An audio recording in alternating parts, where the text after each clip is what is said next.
శుభకార్యాలకు పూజార్ల కోసం వెతుకుతున్నారా? ఇక నుండి అవసరం లేదు. పూజారీస్.com లో అతి తక్కువ ధరలకే పూజార్లను ముందే బుక్ చేసుకోండి. వెంటనే కాల్ చేయండి. నమస్తే. ప్రస్తుతం మనతో ఉన్నారు ప్రముఖ ఆధ్యాత్మికవేత్త, ప్రముఖ జ్యోతిష వాస్తు పండితులు సురేష్ శర్మ గారు ఉన్నారు. వారితో మాట్లాడదాం. నమస్కారం గురుగారు. గురుగారు, ఈ 2024 సంవత్సరంలో అసలు కన్యా రాశి వారికి ఏ విధంగా ఉండొచ్చు? కన్యా రాశి వారికి నేను లాస్ట్ సంవత్సరం చెప్పానమ్మా, బంగారం కొనిపెట్టుకోండి, మీరు లబ్ధి పొందుతారు, బంగారం కొనుక్కోండి అన్న. నా మాట మీద నమ్మకంతో ఆ రోజు రేటు 47,000 49,000 ఉండగా కొంతమంది నా మాట మీద నమ్మకంతో కన్యా రాశిలో వాళ్ళు బంగారం కొన్నారు. నాకు వాళ్ళు చెప్పిన మాట నాకు తెలియదు. సుమారుగా నాకు ఒక 200 నుంచి 300 మంది ఫోన్స్ చేశారు. ప్రత్యేకంగా ఫోన్ తీసుకొని అపాయింట్మెంట్ అని మా వాళ్ళు అంటే, కాదండి గురువుగారికి ధన్యవాదాలు చెప్పడానికి చేసామంటే మా వాళ్ళు కలిపారు. గురువుగారు మీ మాట విని మేము బంగారం కొన్నాం, అసలు ఊహించినట్టుగా 62,000కి వెళ్ళిపోయింది. ఇప్పుడు మీ మాటల మీద పూర్తి నమ్మకం ఉంది గురువుగారు, మరి ఎప్పుడెప్పుడు మేము ఈగర్లుగా ఎదురు చూస్తున్నాం, ఈ యొక్క మీరు కన్యారాశి నెక్స్ట్ ఇయర్ ఏం చెప్తామని. మొన్న అంటే కార్తీక మాసానికి ముందు మన దీపావళి అప్పుడు నాకు ఫోన్లు వచ్చాయి, అక్షతృతీయ అప్పుడు కూడా ఫోన్లు వచ్చాయి. సో ఇవన్నీ చెప్తున్నది సురేష్ శర్మ అనుకుంటే తప్పు. నేను చెప్పడం కాదు, ఇవి శాస్త్రం ఏం చెప్పిందో శర్మ శాస్త్రి అదే చెప్తారు. అది చెప్పడంలో మనం ఉన్నది ఉన్నట్టుగా మనం చెప్పాలి, కానీ డైవర్ట్ చేసి వాళ్ళని ఇబ్బంది పెట్టేవిగా ఉండేవి చెప్పకూడదు. వాళ్ళని ఇబ్బంది పెట్టేటువంటివి ఉన్నప్పుడు దాన్ని ఎలా తప్పించుకోవాలో మార్గం కూడా సుఖంగా ఉండేటువంటివి. కొన్ని కష్టాలు భగవంతుని నమ్ముకుంటే వెళ్ళిపోతాయి. సో అందరికీ యూనిక్గా రావాలనుకుంటే రాశి ఫలాల మీద చాలా చాలా కాంట్రవర్షన్స్ ఉంటాయి. దాన్ని వివరంగా చెప్తే చాలా పెద్ద సబ్జెక్ట్ మాట్లాడుకుందాం. అయితే బంగారం కొనమని నేను చెప్పాను. ఈ సంవత్సరం కూడా కన్యా రాశి వారికి బ్రహ్మాండమైన లాభాలు ఉన్నాయి బంగారు రూపంలో.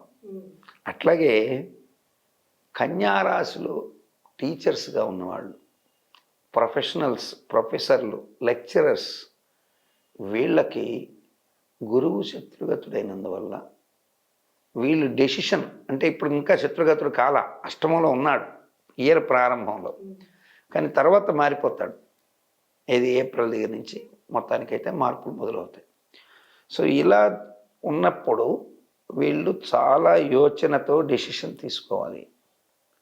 తమ వృత్తికి సంబంధించి కానీ తమ కుటుంబానికి సంబంధించి కానీ టీచర్ ఫీల్డ్లో ఉన్నటువంటి వాళ్ళు, ప్రొఫెసర్లుగా ఉన్నవాళ్ళు, లెక్చరర్లుగా ఉన్నవాళ్ళు, బోధనా సిబ్బంది ఎవరైతే ఉంటారో వాళ్ళు కొంచెం జాగ్రత్తగా ఉంటే చాలా చాలా ఇబ్బందుల్లోంచి బయటపడడానికి అవకాశం ఉంటుంది. అండ్ సెకండ్ వన్, ఈ రాశిలో ఉన్నటువంటి కళాకారులు అద్భుతమైనటువంటి ప్రగతి పొందుతారు. పొలిటీషియన్స్ కూడా మహోన్నత యోగం వస్తుంది, అందులో అనుమానమే లేదు. అయితే దీర్ఘకాలంగా ఒకే పార్టీలో కనిపెట్టుకొని ఉంటారు చూడండి, కొంతమంది పార్టీ రాజకీయ నాయకులు ఉంటారు, వీళ్ళకి ఇబ్బందికర కాలం. రీసెంట్గా పార్టీలోకి వచ్చి ఉంటారు చూసారా, అంటే మనం అనుకోవాలంటే కప్పదాట్లు అంటారు, అలా వచ్చిన వాళ్ళకి యోగదాయకం ఉంది. అనాదిగా పార్టీని నమ్ముకున్నటువంటి వాళ్ళకి భంగపాట్లకు ఆస్కారం ఉంటుంది. భంగపాటు మీన్స్ టికెట్ ఇవ్వకపోవచ్చు, లేదా ఇచ్చిన గెలువు దగ్గర కొంచెం భయాలు ఏర్పడవచ్చు. ఇటువంటి పరిణామాలు కొన్ని ఉంటాయి. అది కొంచెం జాగ్రత్తగా వాళ్ళు పరిశీలనగా చూసుకోవాల్సి ఉంటుంది. అట్లాగే సినీ కళాకారులు అయితే మంచి యోగాన్ని పొందే అవకాశాలు ప్రస్ఫుటంగా ఉంది. ఎంటైర్ ది ఇయర్ అంతా కూడా వాళ్ళకి మంచి ఫలితాలు ఉంటాయి. తర్వాత సాఫ్ట్వేర్ జాబ్స్ ఉన్నటువంటి వాళ్ళకి మంచిగా ఉంటుంది. ఇక్కడ మీకు ఒక చిన్న క్వశ్చన్, అంటే ఎందుకు గురుగారు మకా నక్షత్రంలో సాఫ్ట్వేర్ కంపెనీ ఓనర్లు బాగాలేదు, కర్కాటక రాశిలో సాఫ్ట్వేర్ జాబ్స్ బాగాలేరు అన్నారు, మరి ఇక్కడ ఎందుకు సాఫ్ట్వేర్ బాగున్నారంటే ఆ వ్యవస్థ మొత్తం కుప్పకూలిపోదమ్మా. ఇప్పుడు కూడా కొంతమందికి జాబులు పోతే కొంతమంది ఉంటారు, కొంతమంది ఏడుస్తుంటారు. ఇప్పుడు పురోహితులు అందరికీ బాగుంది కదా అంటే కొంతమంది పురోహితులు అసలు పని లేక ఏడ్చేవాళ్ళు ఉంటారు. అంటే రాశి ఫలాలు వేరుగా ఉంటాయి. ఇప్పుడు కర్కాటక రాశిలో పురోహితులకు బాగుంది అంటే ఇంకొక రాశి వాడికి బాగలేకపోతే ఏం చేస్తారు, మొత్తం అందరికీ బాగుండాలి కదా, అట్లా ఉండదు. రాశి ఫలాలు అనేది వ్యక్తికి యూనిక్గా మారిపోతుంటాయి అన్నటువంటి గ్రహస్థితులు బట్టి. సో కాబట్టి ఈ యొక్క వ్యవస్థలో ఎవరైతే ఉంటారో సినీ వ్యవస్థలో వాళ్ళకి మంచి బాగుంటుంది, సాఫ్ట్వేర్కి బాగానే ఉంటుంది. నూతన ఉద్యోగాలకు ప్రయత్నం చేస్తుంటారు ఫారిన్ వెళ్ళడానికి. వాళ్ళకి చిన్న ఒడిదుడుకులు వస్తాయి కానీ గట్టెక్కుతారు. కానీ భార్యాభర్తల మధ్య మాత్రం వైషమ్యాలు లేస్తాయి. అంటే భార్యాభర్తల మధ్య తీవ్రమైనటువంటి వైరుధ్య భావాలు వచ్చే అవకాశాలు ఉన్నాయి. కొంచెం జాగ్రత్తగా పెట్టుకోవాలి సంబంధ బాంధవ్యాలు. అట్లాగే మగవాళ్ళు అయితే, ఎందుకు మగవాళ్ళు అంటున్న ఆడవాళ్ళు పక్కన పెట్టేసి అంటే, ఈ రాశికి రాజ్యస్థానం ఏదైతే ఉందో అది మిథునం, భార్యాభర్తలే. కానీ రాస్యాధిపతి కన్యే. సో కాబట్టి ఆడవాళ్ళకి పెద్దగా ప్రాబ్లం రాదు. కానీ మగవాళ్ళు మాత్రము శుక్రుడు ఇయర్ స్టార్టింగ్లో అంటే ఉగాదప్పుడు ఉచ్చస్థానంలో ఉండి కన్యను నీచం చూస్తున్నాడు. కాబట్టి ఈ జాతకులు ఎవరైతే ఉంటారో వీళ్ళు స్త్రీ పరంగా కొన్ని అట్రాక్షన్స్కి లోనయ్యి, ఒక భార్యతో ఎంగేజ్మెంట్ అయ్యి ఉండగా మరొక ప్రియురాలతో వెళ్ళి చాట్ చేయడము, ఇటువంటి వాటి వల్ల దొరికిపోయి అప్రదిష్ట మూట కట్టుకొని వివాహం రద్దయిపోవడం, పెళ్ళిళ్ళు నాశనం అయిపోవడం, కుటుంబ జీవితాన్ని నాశనం చేసుకోవడం, ఇటువంటివి ఉంటాయి. కాబట్టి ఇటువంటి అట్రాక్షన్స్కి లోన్ కాకుండా కొంచెం జాగ్రత్తగా ఉండాలి. అయితే ఈ రాశిలో అద్భుతంగా బ్రహ్మాండంగా లాభపడే వాళ్ళు ఎవరు తెలుసమ్మా? రియల్ ఎస్టేట్ వాళ్ళు.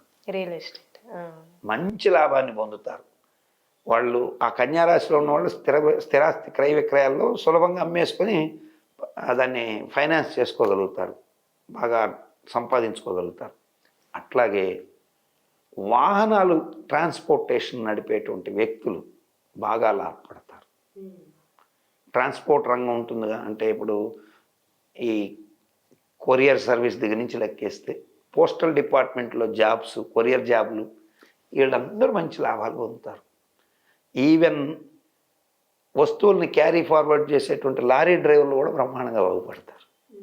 కాబట్టి లారీ ట్రాన్స్పోర్ట్ వ్యవస్థలు కావచ్చు, ఇటువంటి వాళ్ళు. ఇందాక మీకు ఒకటి చెప్పాను నేను, పెట్రోల్ డీజిల్ తగ్గుతాయి, డబ్బులు తగ్గుతాయని. కన్యారాశిలో ఉండేవాళ్ళకి ఆ లాభం మరి అందరికీ లేదంటే వీళ్ళకి ఎక్కువ ఉంటాయి.